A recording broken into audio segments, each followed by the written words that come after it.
Today we're going to talk about Pigeon Pose. Hi everybody, Jenelle here with New Standard Yoga and Fitness Center. I wanted to share with you a couple of extra little tips or movements or preparatory things that you can do, which is going to help to open up the body in preparation for Pigeon Pose, for the body to actually extend itself further with less stress, less strain, and less force. This is important because our yoga practice really predominantly relies upon the body coming from a place where it's feeling calm, safe, relaxed, and comfortable. The body has to be open enough in order to receive the changes.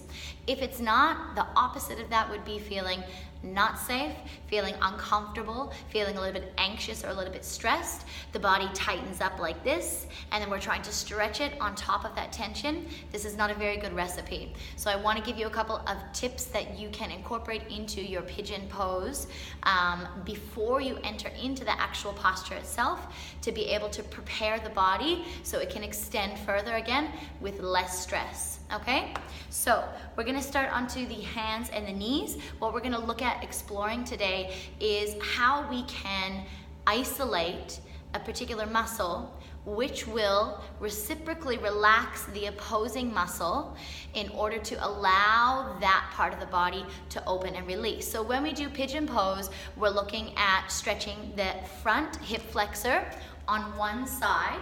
Okay, we'll be taking the right leg back today, and the piriformis muscle and the glute around on the opposing side. So if we can think that we're trying to open up through the hip flexor, that means that we're going to want to work the glute on that leg so that it opens up the hip flexor, and then we're going to want to open the glute on the opposite leg, which means we're going to have to work on the inner thigh activation to reciprocally relax that opposing muscle. So we'll start into a tabletop position on the hands and on the knees.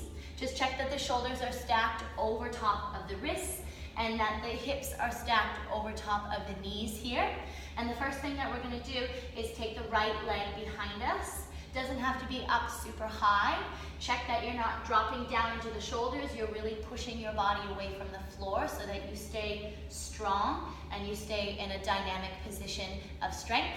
Go ahead and bend the right leg, and you're going to start to kick the heel up towards the ceiling. Now you want to make sure that you don't back bend, okay? And that's how you're kicking, because all we're doing then is working into the back bend. What we want to do is pull the navel in a little bit, breathing normally, face and jaw relax.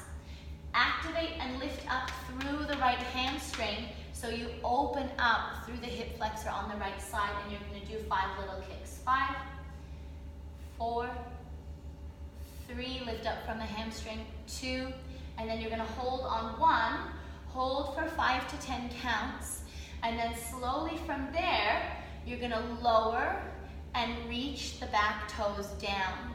From here, you can do this a couple of different ways. If you're feeling a little bit more confident with your upper body strength, you're now going to work the inner thigh activation on the left leg, which will open up reciprocally the muscles of the left glute. So from here, you're going to sweep the left leg forward and pulse it to the elbow for 1, 2, 3, 4, 5. Then you're going to hold for 5 to 10 counts. If you're not able to do that one, drop the back knee down and then take it forward as much as you can across the body to the right elbow.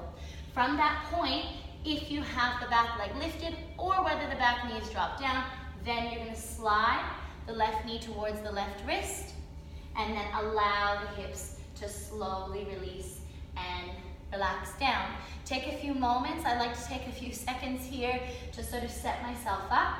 If you find that the body is twisting open, it's really good for you to take a block and just pop it up underneath that left butt cheek, and this will help you to square the hips up.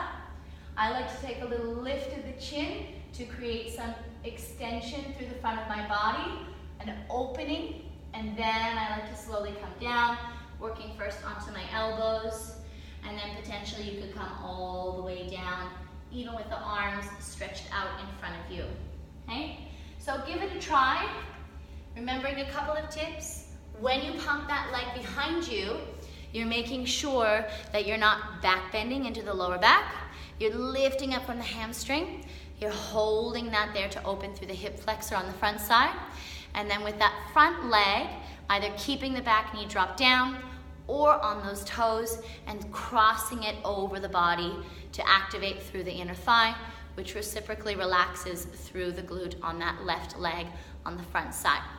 Give it a try. Let me know if you feel like it works for you. For me, this is really a super effective way for me to enter into my pigeon posture and allow my body to stretch and extend with less stress and less force, and I feel way better doing it that way.